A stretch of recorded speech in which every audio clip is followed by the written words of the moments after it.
Lieutenant Commander Rachel Danner had perfected the art of being overlooked. As she slipped into the secure briefing room at Naval Base Coronado, she chose her seat with the same calculated precision she applied to everything else halfway.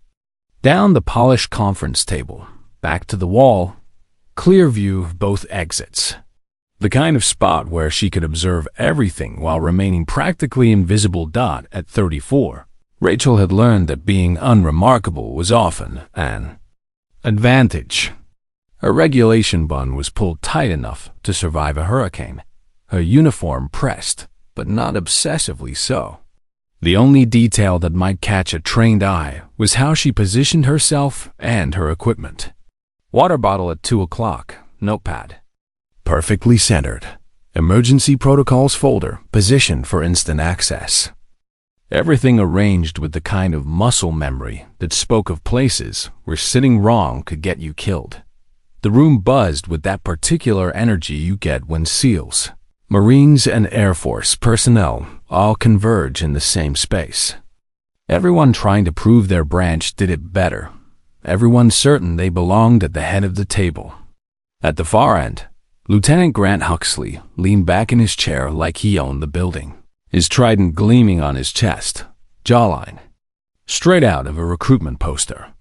Next to him, Marine Captain Drew Collins spread tactical maps across the table with the confidence of someone who'd never met a problem he couldn't solve with superior firepower. Captain Richard Hall entered carrying his usual stack of classified folders, the kind of entrance that announced this wouldn't be a brief meeting. The overhead fluorescence caught the silver in his hair as he surveyed the assembled officers with the weary expression of someone who'd been running joint exercises since before half of them had enlisted. "All right, people," Hall began, his voice cutting through the chatter. "We've got a complex multi-branch maritime operation ahead of us. Let's make this count." The scenario sounded impressive on paper. A coordinated nighttime raid involving SEAL water insertion, Marine compound seizure, and Air Force aerial support. Rachel's official role, as outlined in the briefing packet, was intelligence liaison and communications oversight. Military speak for, "We need a warm body in that chair, but don't expect much input." As Hall outlined the mission objectives, the conversation naturally gravitated toward Huxley and Collins. They traded tactical insights like they were planning an actual combat operation, their voices carrying that easy confidence that comes from years of successful missions and newspaper headlines. Rachel listened, taking notes in her compact, efficient handwriting, occasionally glancing at the weather charts mounted on the far wall. When Hall opened the floor for initial questions, Rachel raised her hand slightly. "Sir, based on the satellite, windows, infiltration under full moon conditions will give opposing forces significantly better visibility from those eastern bluffs. I'd recommend," Collins looked up with a smile that never reached his eyes, "appreciate the input, Commander. But we've got night vision technology. Moonlight's not going to slow us down." Huxley added with a practiced smirk, "Intel types always worry about shadows and conditions. We've been doing this since before GPS was invented. We'll manage just fine." A few chuckles rippled around the table, the kind of polite dismissal that made it clear the conversation was moving on. Rachel simply nodded and made a note in her book, the same way she'd been making notes for over a decade in rooms where people underestimated the quiet woman in the corner. 20 minutes later, when Hall asked about extraction timing, Rachel tried again. "Sir, if we're looking at a 30-minute operational window, the tide tables show." "Commander," Huxley interrupted with practiced patience, his tone suggesting he was explaining something obvious to a child. "We've been doing beach insertions since before half the technology in this room existed. The tide's not going to be an issue." More nods around the table, more polite smiles. Rachel wrote something else in her notebook and stayed quiet, her expression as neutral as a classified document. The pattern continued as the briefing dragged toward its second hour. When the discussion moved to backup communication protocols, Rachel raised her hand one more time. Given the terrain configuration and the simulated electronic warfare environment, we should consider. Collins didn't even look up from his map. Comms are already covered, Commander. We've got redundant systems and backup channels. Standard operating procedure. This time, nobody even bothered to chuckle. They just moved forward like she hadn't spoken at all. Their attention focused on the officers who looked like they belonged in an action movie. As the briefing wound toward its conclusion, Hall opened the floor for final questions and concerns. Rachel glanced at her notes one more time, then raised her hand. Sir, I'd recommend we establish contingency extraction routes in case the primary becomes compromised during the operation. Standard operating procedure already covers contingency planning. Huxley said dismissively, his tone suggesting the question itself was amateur. We don't need to overcomplicate things that have worked for decades. Hall nodded approvingly. Exactly right. Anything else? Rachel looked around the table, meeting eyes that had already dismissed her contributions, then closed her notebook. With deliberate precision, no, sir, nothing else. But her pen moved across a fresh page, writing something in the margin that no one else could see. Something that would prove more important than anyone in that room could possibly imagine. The next morning's follow-up briefing revealed the depth of the problem Rachel was facing. Captain Hall had assembled what he called his core planning committee, Huxley, Collins, and 2 Air Force majors who seemed more interested in their coffee than the tactical displays. Rachel's invitation had apparently been an afterthought, her name added to the distribution list with a note that read, optional attendance. She attended anyway, taking the same position at the back of the room, watching as the operation took shape around assumptions that made her increasingly uncomfortable. Collins dominated the discussion, his voice booming across the room as he outlined assault timelines that seemed dangerously optimistic. We'll have boots on the beach at 0200 hours, he announced, stabbing the map with his finger. Marines secure the perimeter in 4 minutes. SEALs clear the primary structures in 6. Air assets provide overwatch throughout. Rachel studied the incoming weather pattern displayed on the wall monitor, a band of low clouds scheduled to roll in around 0200 and settle for at least 90 minutes. Perfect for concealment, terrible for aerial coordination if the ceiling dropped as forecasted. Sir, she said evenly, if that cloud ceiling comes down as predicted, your intelligence, surveillance, and reconnaissance feed may be compromised. That could create serious coordination issues between Commander. Collins cut her off, his tone sharper than before. Leave the operational planning to the operators. We've got contingencies for weather. The dismissal landed with a thud that seemed to echo off the walls. Huxley's smirk widened noticeably. The Air Force representatives suddenly found their tactical displays fascinating. Rachel's pen didn't pause. She just wrote something else. In her notebook, her expression remaining as neutral as Switzerland. Captain Hall either didn't notice the tension or chose to ignore it. He moved on to reading assignments from his checklist, his voice taking on the bureaucratic tone of someone filling required squares. Lieutenant Commander Danner, Intelligence and Communications Oversight. You'll be stationed in the command center, feeding information to operational units as needed. The way he said it made her role sound like an afterthought, something to satisfy a regulation rather than contribute to mission success. Understood, sir, Rachel replied, her voice giving away nothing. During the coffee break, officers clustered in small groups around tactical maps and pastries that had seen better days. Rachel stood near the window, paper cup in hand, observing the dynamic she'd seen play out in briefing rooms from Bahrain to Norfolk. The informal hierarchy was already established, Huxley and Collins at the center of every conversation, junior officers orbiting around them like planets around twin suns.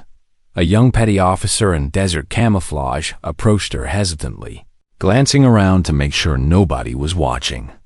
"Ma'am, you probably don't remember me. Port Salila, 2 years ago." Rachel tilted her head slightly, her memory accessing files most people would never know existed. "Petty Officer Martinez. 3rd class. You were with the communications detachment." His eyes widened with surprise and something that looked like relief. "Yes, ma'am. My team never got the chance to thank you properly.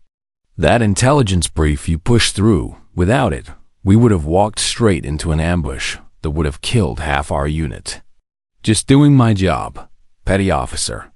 Martinez looked like he wanted to say more, then seemed to think better of it as Collins's voice boomed across the room. He gave her a respectful nod and melted back into the crowd, but not before Rachel noticed him glancing at the senior officers with an expression that suggested he knew something they didn't. When the break ended, Rachel took her assigned seat and watched Collins and Huxley pick up their tactical discussion exactly where they'd left off. Their confidence was impressive, their experience undeniable, but their dismissal of intelligence input was creating blind spots that grew wider with every decision. As the briefing concluded, Rachel gathered her materials with the same methodical precision she applied to everything else. Around her, conversations continued about beach approaches and communication frequencies, tactical movements and extraction procedures. Standard planning for people who made their living doing impossible things in dangerous places. But something Martinez had stuck with her. The look in his eyes when he mentioned that ambush.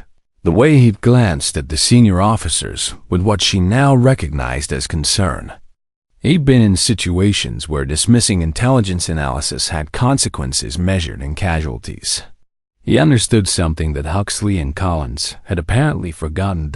In places where mistakes were permanent, ego was a luxury nobody could afford.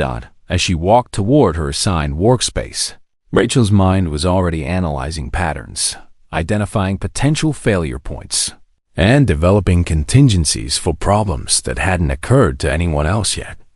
It was what she'd been trained to do, what she'd been doing successfully for over a decade in places that didn't appear on any official maps. The question wasn't whether something would go wrong during the operation. The question was whether anyone would listen when she tried to prevent it. By the 3rd day of planning sessions, the pattern of dismissal had become so routine that Rachel could predict it. She'd raise a concern based on intelligence analysis. One of the senior officers would cut her off with practiced condescension, and the briefing would move forward as if she hadn't spoken. It was like being trapped in a tactical version of Groundhog Day, except people's lives hung in the balance. The morning briefing started badly and got worse. Intelligence reports from the exercise controllers indicated that the opposing force had adapted their defensive positions, shifting personnel and equipment in ways that suggested they understood more about the planned assault than they should have. Rachel had spent the previous evening analyzing communication intercepts and satellite imagery, identifying patterns that pointed to a sophisticated counter-operation. "Sir," she began as Captain Hall opened the floor for updates. "The overnight intelligence indicates the opposing force has repositioned their primary defensive elements. They're anticipating our approach routes and, Commander Danner." Huxley interrupted with exaggerated patience, his tone carrying the kind of condescension usually reserved for particularly slow children. "Exercise controllers always make adjustments to keep things challenging. That's the whole point of realistic training scenarios." Collins nodded approvingly from across the table. "We've run operations against adaptive opponents before. Flexibility is what separates professionals from amateurs." The dismissal stung more than usual, partly because Rachel could see the tactical picture they were missing with crystalline clarity. The opposing force wasn't just adapting, they were anticipating, positioning themselves ahead of decisions that hadn't been finalized yet. It suggested either a serious security breach or intelligence capabilities that nobody in the room was acknowledging With respect, sir, Rachel pressed, her voice remaining steady despite the frustration building in her chest. The positioning patterns suggest they have advanced knowledge of our operational timeline. I recommend we consider. What I recommend, Khan said, his voice taking on an edge that made junior officers shift uncomfortably in their seats, is that we let the people with operational experience handle the tactical planning. Intelligence. Support is important, but it's not command authority. The room went quiet in the way that happens when someone crosses a line they probably shouldn't have. Rachel felt heat rise in her cheeks, but kept her expression neutral, her pen moving across her notebook in the same steady rhythm that had carried her through briefings in places where showing weakness could get people killed. Captain Hall cleared his throat diplomatically. Let's stay focused on the mission timeline. We execute tomorrow night regardless of theoretical concerns. Theoretical concerns. Rachel closed her notebook and spent the rest of the briefing in silence, watching as the operational plan solidified around assumptions that grew more dangerous by the hour. When the session ended, she gathered her materials and headed for her assigned workspace, a secure communications room tucked away from the main operational areas. The room was lined with encrypted terminals and carried the faint ozone smell of electronics running at capacity. Rachel settled at her corner workstation, the one connected directly to multiple intelligence feeds, and began doing what she did best, reading the data like a language she'd been speaking her entire adult life. What she found confirmed her worst fears. The opposing force had positioned observation posts along every approach route discussed in the briefings. Their communication patterns indicated coordination between elements that should have been operating independently. Most disturbing of all, their movement schedules aligned perfectly with the assault timeline that had been classified at the highest levels. Rachel stared at the evidence displayed across 3 monitors, feeling the familiar weight of responsibility that came with seeing threats others couldn't or wouldn't acknowledge. She'd been in this position before, in places where her warnings had been dismissed right up until the moment they proved accurate. The difference was that those operations had been real, with consequences measured in casualties and mission failures. That made headlines. This was supposed to be an exercise. She opened a secure communication channel, not to the exercise staff but to an address that existed in the classified directories, accessible only to personnel with specific authorization. Codes. The message she composed was brief, professional, and would trigger protocols that most people in the building didn't know existed. As she prepared to send the communication, Rachel's mind drifted to other briefing rooms, other operations where her analysis had been dismissed until reality forced everyone to pay attention. The pattern was always the same: confidence giving way to concern, concern escalating to crisis, and crisis demanding solutions from people who'd been ignored when solutions were still possible. She sent the message and erased the access logs. Her movements, automatic after years of operating in environments, were leaving digital fingerprints, could compromise operations and endanger personnel. If anyone had been monitoring her workstation, they would have seen routine intelligence coordination activities. But nobody was monitoring Rachel Danner's activities, which was exactly how she preferred to operate. Tomorrow night's operation would proceed as planned, with senior officers confident in their tactical superiority and dismissive of intelligence warnings.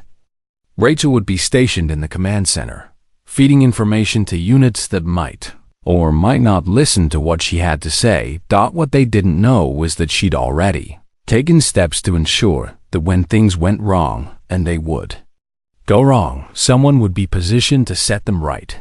Rachel arrived at the command center 3 hours before the operation's scheduled start time, when the corridors were still quiet and the coffee was fresh enough to be palatable.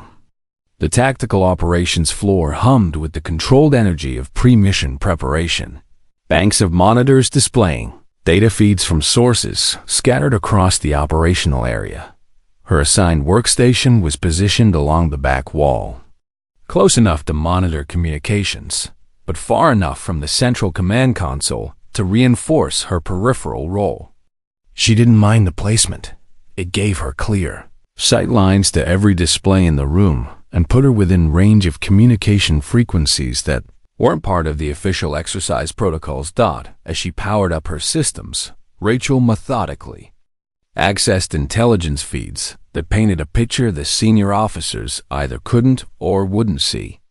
The opposing force had moved again during the night, repositioning key assets and patterns that suggested they were preparing for the exact assault plan outlined in yesterday's briefing. More troubling were the communication intercepts she'd been monitoring for the past 72 hours.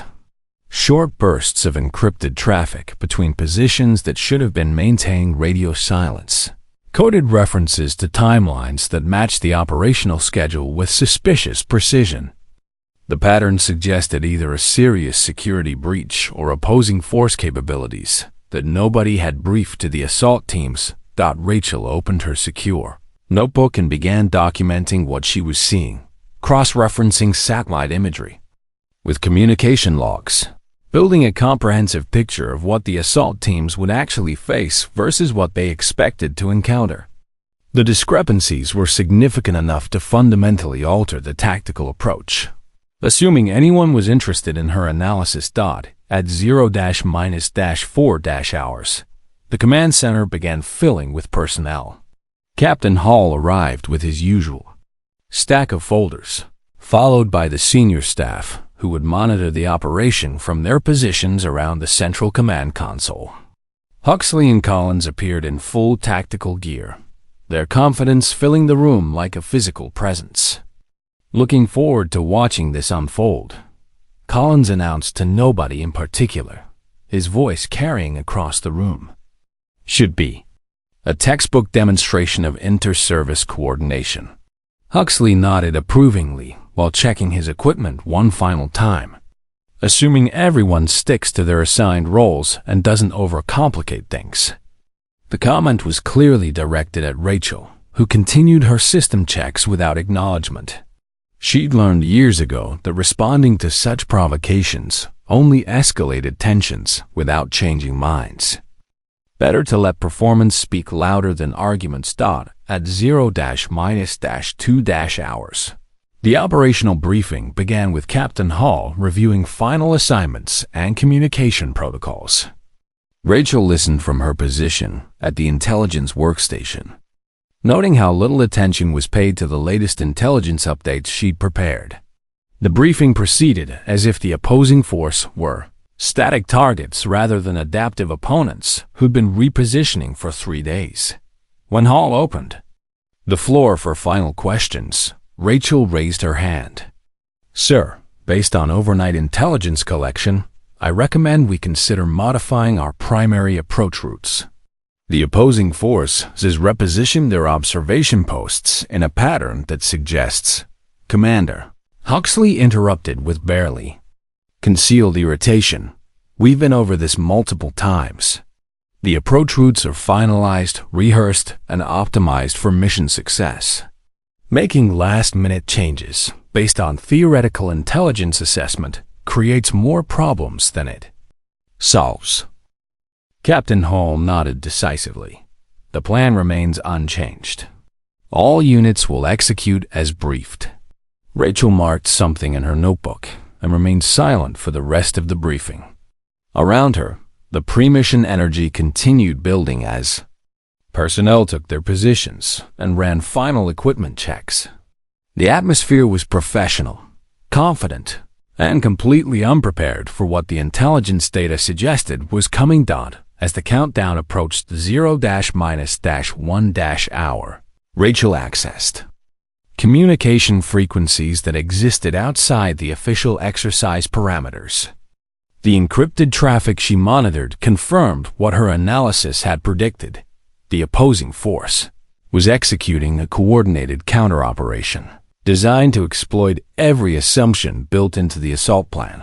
She composed a brief message on a secure terminal, addressing it to the same classified directory she'd contacted the previous day.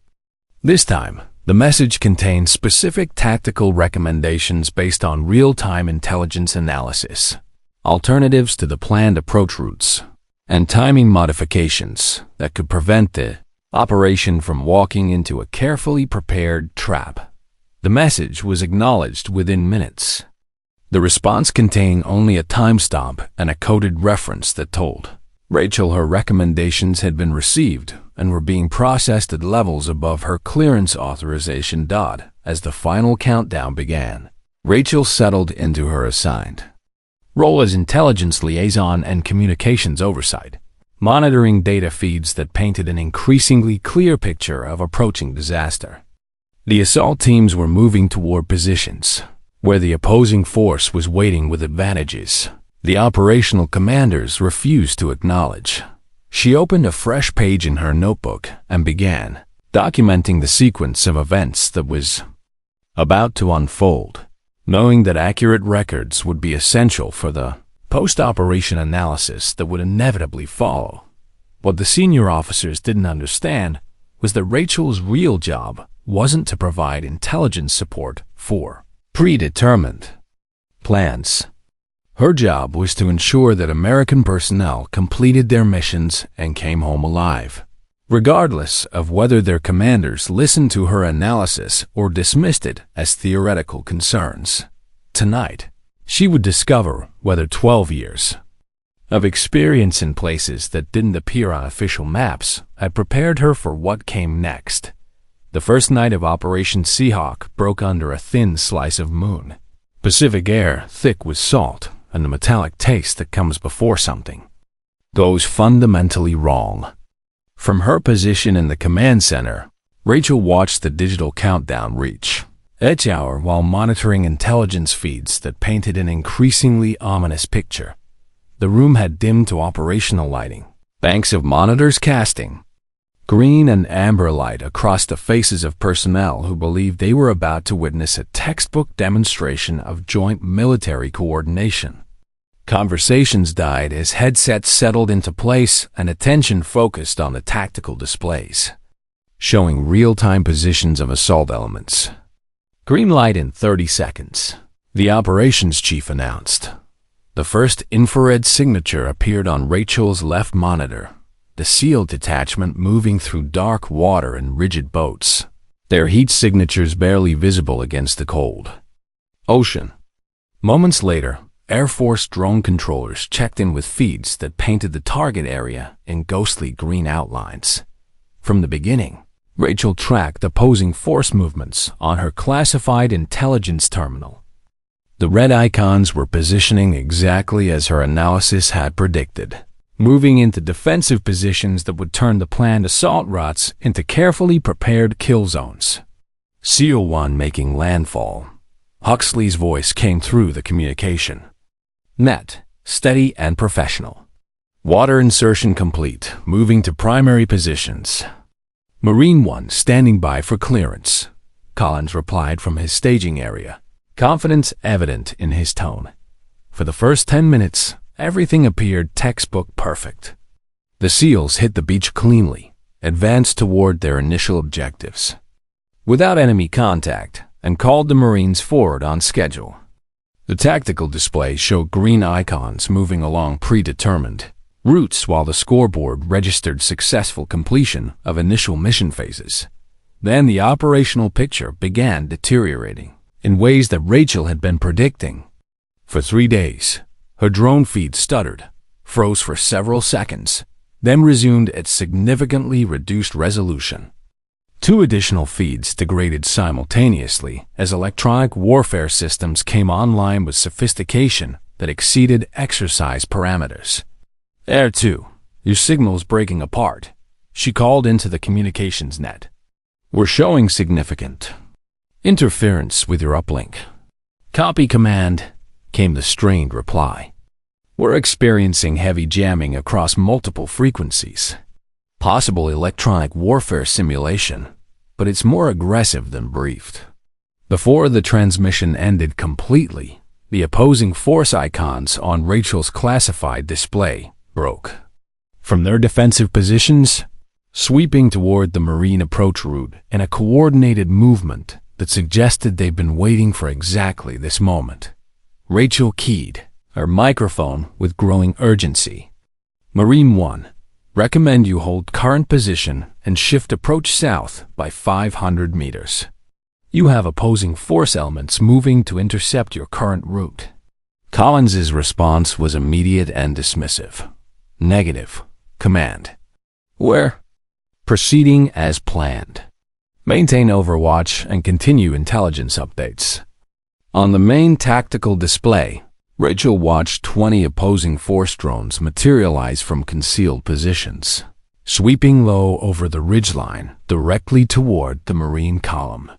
The enemy had turned the assault into exactly the ambush she'd been warning about for 3 days.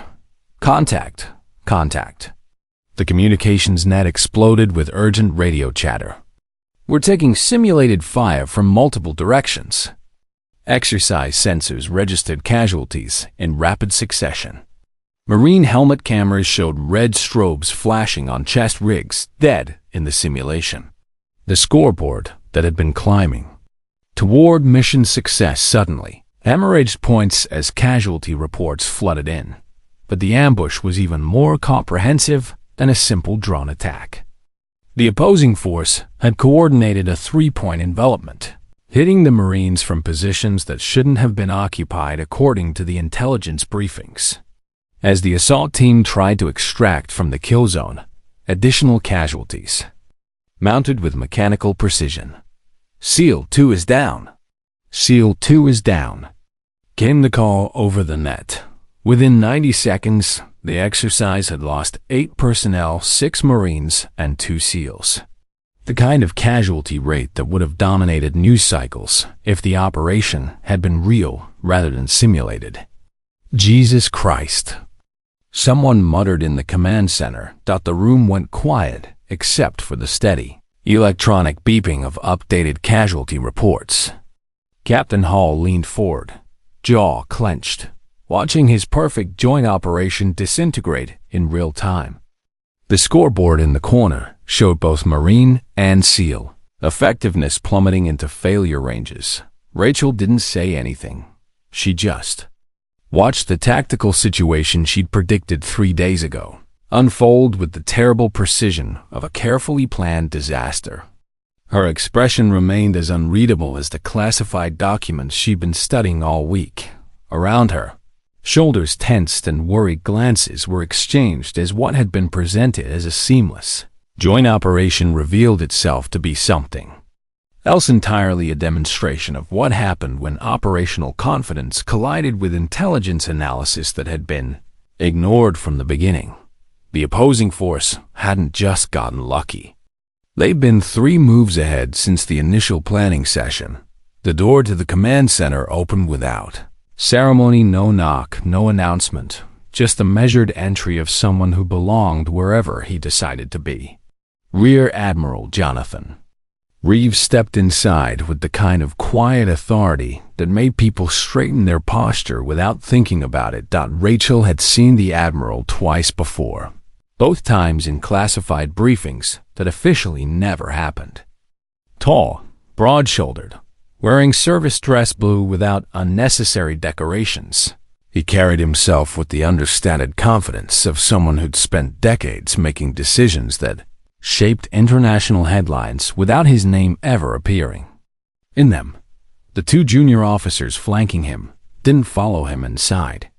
They took positions outside the door with the professional stillness of personnel trained to secure a space without making it obvious they were doing so. Captain Hall was on his feet instantly, confusion and concern flickering across his face. Senior flag officers didn't materialize at routine training exercises, especially ones that were failing spectacularly. Admiral Reeves, sir. Wasn't expecting you tonight. Reeves surveyed the chaos displayed across multiple monitors, red casualty indicators, stalled unit movements, electronic warfare symbols blinking ominously across the tactical display. The kind of operational disaster that ended careers and triggered congressional inquiries. Got a message suggesting I might want to observe this particular exercise, Reeves replied, his voice calm but carrying clearly across the room. Heard you had an interesting evening planned. His eyes swept the banks of monitors showing the failed assault, the red heavy scoreboard, and finally settled on Rachel. The room seemed to hold its collective breath as recognition flickered across his expression. Didn't know you were assigned here, Commander Danner. Rachel's pen paused over her notebook for the first time all evening. Just for this exercise. Serious, sir. Heads turned throughout the command center. Huxley's confident posture stiffened noticeably. Collins glanced between the Admiral and Rachel, his forehead creasing like he was trying to solve a puzzle with half the pieces missing. Admiral Reeves took a step closer to Captain Hall's central command position, still watching the live feed. Of Marines pinned down in an ambush they should have seen coming 3 days ago. Why isn't she running operational coordination? Hall hesitated, clearly uncomfortable. Commander Danner is here for intelligence support, sir. Communications oversight. We felt that operational command should remain with intelligence support. Reeves repeated slowly, like he was tasting something unpleasant. His gaze flicked back to Rachel, who continued taking notes as if flag officers materialized in her workspace every day. Is that what we're calling it now? Nobody in the room found the comment amusing. Reeves didn't elaborate. He moved to the back wall, folded his arms, and settled in to watch both the continuing operational failure and the reactions of the officers who were watching it fail. But the question he'd left, hanging in the air, had already changed the atmosphere in ways that would have been impossible 10 minutes earlier. Curiosity was replacing indifference. Uncertainty was replacing overconfidence.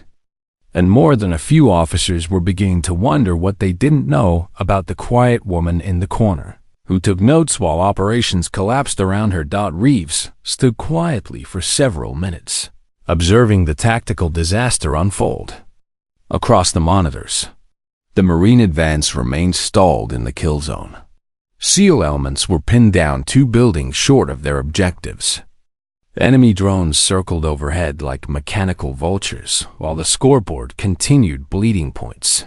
Finally, he stepped toward the bank of secure workstations along the wall where Rachel maintained her intelligence feeds. Captain Hall, I'll need access to a terminal. Full authorization. Hall's hesitation was visible and understandable. Sir, these systems are tied directly into classified intelligence networks. The access protocols require. I'm aware of the protocols, Reeves interrupted, his tone remaining conversational while leaving zero room for negotiation. Full authorization. A communications technician vacated his workstation without another word. Admiral Reeves entered his credentials with the fluid precision of someone who'd performed this sequence countless times. The screen flashed green. Authorization codes before settling into a menu interface that most personnel in the room had never seen. He navigated through security levels that existed above the clearance. Authorization of everyone present, except possibly Rachel herself. Number. Hesitation, no hunting through directories. His fingers moved across the keyboard with the efficiency of someone accessing familiar systems. The room had gone completely silent, except for the continued electronic beeping of casualty updates from the failed operation. Even the drone controller in the corner was staring, eyes wide at the security levels being accessed in real time. Admiral Reeves typed, Danner, Rachel E. LCDR, USN. The response would change everything. The standard personnel screen appeared First Lieutenant Commander Rachel Danner, Naval Intelligence Officer, 12 years of service, routine commendations for analytical work and mission support. The sanitized summary that anyone with appropriate security clearance could access. The kind of professional biography that revealed nothing important about the person behind it. Then Admiral Reeves entered a secondary authorization code. the screen transformed. Completely. Entire sections of previously blacked-out text began dissolving, replaced with detailed mission logs, operational photographs, and classification markings that made several junior officers instinctively look away. Deployments to locations that didn't appear on any standard maps. Operations conducted under cover identities in countries where American military presence was officially denied. The room had gone dead, silent except for the continued beeping of exercise casualty reports. Even seasoned special operations personnel were staring at the sheer volume of classified material scrolling past. Operations they'd heard whispered about in secure facilities, but never seen documented. Admiral. Reeves's voice remained conversational, but each word landed with the weight of absolute authority.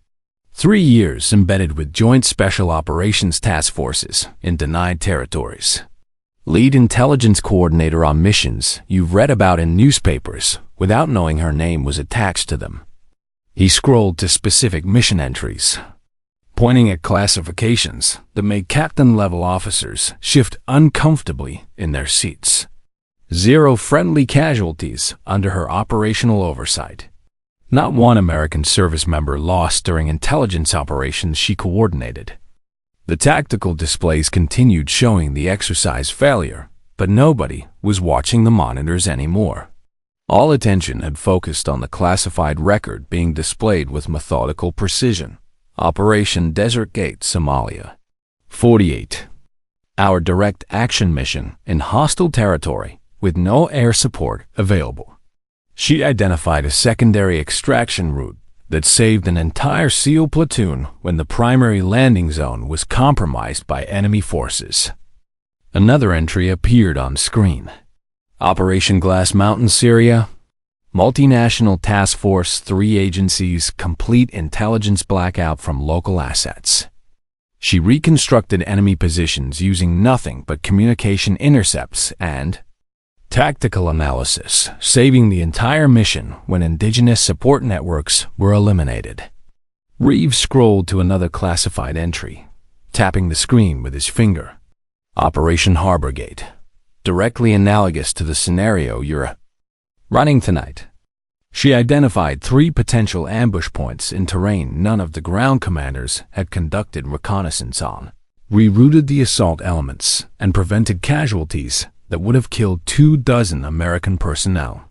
His eyes found Collins across the room, who was staring at the screen like he was reading a foreign language. You know how many people on the ground argued with her tactical recommendations during that operation? Collins shifted uncomfortably, but remained silent. None, Reeves continued. Because when she tells you the route is compromised, intelligent people change the route. When she identifies enemy capabilities that exceed your assumptions, professional operators adjust their approach accordingly. He closed the classified file with a single keystroke, the restricted text dissolving back into black bars and sanitized summaries. The official record returning to its harmless, unremarkable appearance. Reeves straightened and looked directly at Rachel, who had continued taking notes throughout the entire revelation as if flag officers routinely exposed her classified background. To rooms full of personnel. Permission to assume operational coordination, Commander.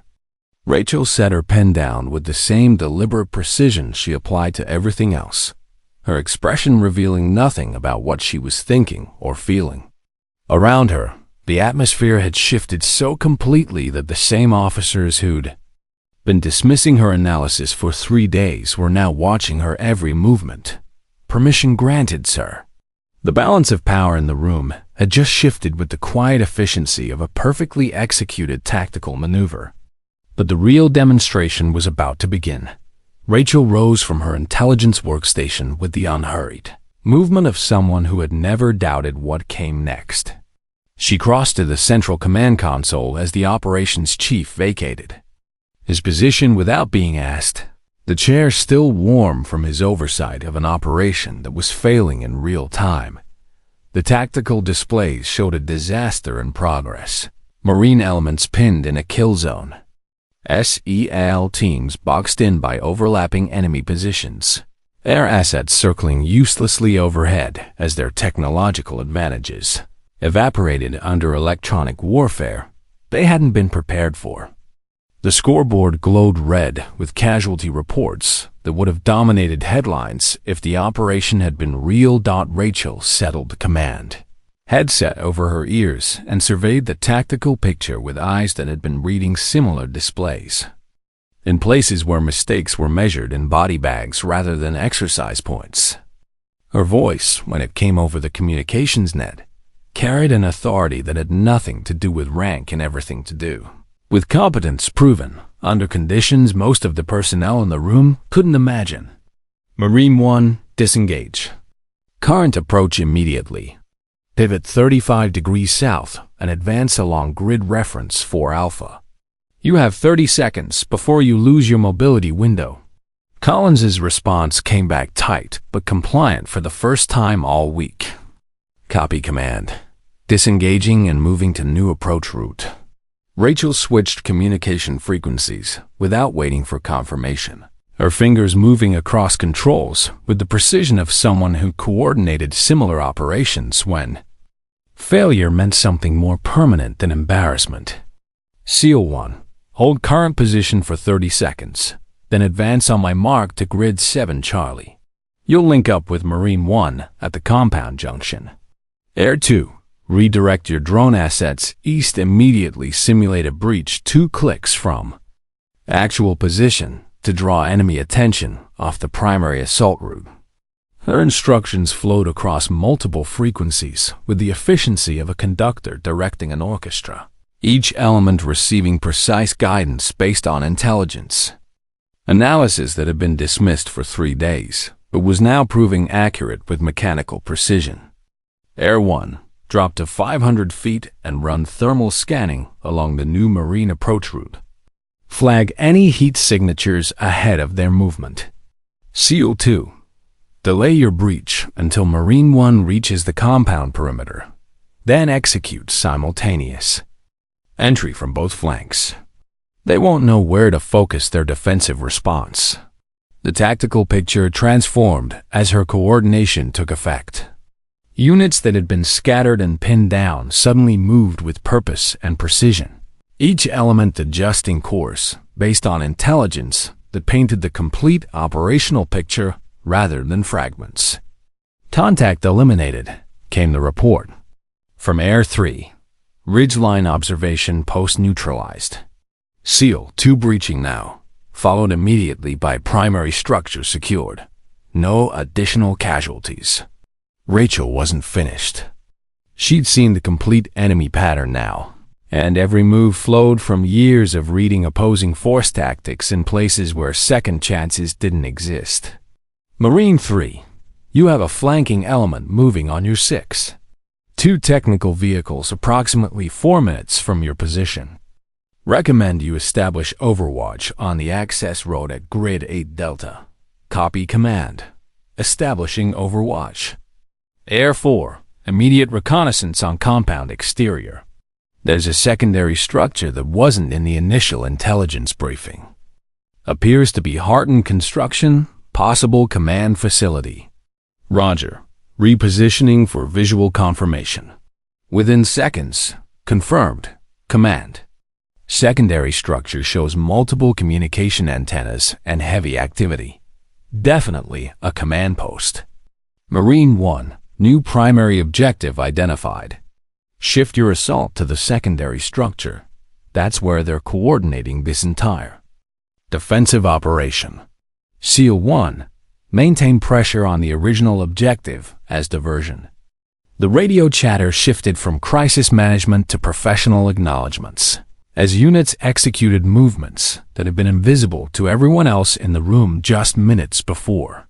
What had appeared to be a catastrophic failure was transforming into a textbook demonstration of joint coordination. The scoreboard began climbing back toward operational success ranges. Marine effectiveness indicators rose steadily. Enemy capability markers dropped as coordinated pressure eliminated their tactical advantages.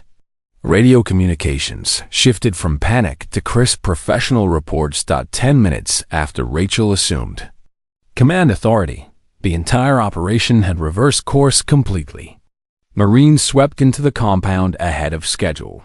SEALs cleared the final objectives in coordinated silence. Air assets provided uncontested overwatch as enemy defensive positions collapsed under pressure they couldn't counter. Command, this is Marine 1. Collins's voice came over the net, this time without the edge of dismissive confidence that had characterized his earlier communications. Primary and secondary objectives secured. All personnel accounted for. Mission complete. Rachel didn't respond immediately. She was already logging final operational times and marking the sequence of tactical movements for the post-action analysis that would inevitably follow. When she did answer, her tone remained as professional and unremarkable as it had been throughout the exercise. Copy, Marine 1. Outstanding execution by all units. Behind her, Admiral Reeves watched without comment, arms folded, the faintest smile playing at the corner of his mouth as he observed a demonstration of competence that most of the room had spent 3 days failing to recognize. Around the command center, nobody was questioning the quiet intelligence officer anymore. The scoreboard told a story that couldn't be argued with an operation that had been hemorrhaging. Casualties and failing spectacularly had finished ahead of schedule with 0 additional losses. The exercise concluded under the hum of cooling electronics and subdued conversations of personnel, logging final entries into systems that would generate reports nobody wanted to write. The tactical displays showed success where disaster had seemed inevitable, coordination where chaos had reigned, and leadership where none had been officially authorized. Captain Hall approached Admiral Reeves, keeping his voice low enough that only nearby personnel could hear. Sir, I have to ask, how long have you known about Commander Danner's operational background? Reeves's expression didn't change as he watched Rachel systematically secure her workstation with the same methodical precision she'd applied to everything else all week. Long enough to know that when she tells you something's wrong, you listen. The people she's worked with have a habit of coming home alive. Hall glanced toward Rachel, who was powering down communication systems with movements that suggested she'd performed this sequence thousands of times in places nobody in the room had clearance to know about. Why didn't she push harder during the planning sessions? Demand that we listen to her analysis? Because that's not how operators like her function, Captain. They don't need to be the smartest person in the room or the loudest voice in the briefing. They just need to ensure the mission succeeds and people survive. When you've spent years in places where ego gets people killed, you learn to save the lectures for after the operation. Operation. Across the room, Collins finally approached Rachel directly, his earlier swagger replaced by something that looked like professional respect mixed with embarrassment. Commander, I owe you an apology. We were wrong to dismiss your intelligence analysis. Rachel looked up from her console, her expression as neutral as it had been throughout the entire exercise. No apology necessary, Captain. You were working with the information available to you at the time. But you knew. From the very beginning, you knew exactly how this would unfold. I knew it was possible, she corrected with precision that suggested the distinction was important. Intelligence analysis identifies probabilities and patterns. What you do with that analysis determines whether possibilities become realities. Collins nodded slowly, processing the difference between certainty and professional assessment. Will you be staying for the remainder of the exercise series? Just until Friday, Captain, then back to regular assignment. He paused, clearly wanting to ask another question, but uncertain how to phrase it properly. What exactly are regular duties for someone with your background? Rachel's smile was slight and revealed nothing classified. Teaching young officers to listen to their intelligence specialists, Captain. Making sure they understand that the most dangerous enemies are usually the ones you underestimate. As personnel filtered out of the command center, more than a few paused to take another look at the woman they'd been dismissing all week. The quiet intelligence officer who had just demonstrated operational expertise, most of them had only read about in classified after-action reports. Admiral Reeves approached as Rachel completed her equipment shutdown, close enough that their conversation would remain private. "You're still too comfortable disappearing into the background, Rachel. Maybe it's time you stopped letting them underestimate you." She gave the smallest shrug, her expression unchanged. "Not my job to be noticed, sir. Just to make sure they complete their missions and come home safely." "Perhaps," he replied. "But sometimes the mission requires showing them exactly who they're dealing with before they need that expertise under live fire conditions." Rachel didn't respond directly. She just continued securing her workstation with the same methodical attention to detail that had characterized everything she'd done since walking into the briefing room 3 days earlier. Outside, the night shift was settling into routine operations. But inside the command center, the silence around Rachel spoke louder than any words could have. 3 days of dismissal and condescension had been replaced by the kind of professional respect that was earned rather than demanded. The quiet woman in the corner had just reminded everyone that the most capable people are often the ones you'd never suspect, and that's sometimes the difference between mission success and catastrophic failure. Comes down to whether you're smart enough to listen when expertise speaks quietly rather than loudly in places where lives hung in the balance. That lesson was worth remembering. If you enjoyed this story, don't forget to hit the subscribe button and become a part of our Everyday Life Stories community. Where are you watching from? Drop a comment below. We love hearing from our amazing viewers around the world. Share this story with anyone who's ever been underestimated or overlooked. And let us know in the comments about a time when someone surprised you with their hidden talents. Your stories inspire our next videos, so keep them coming.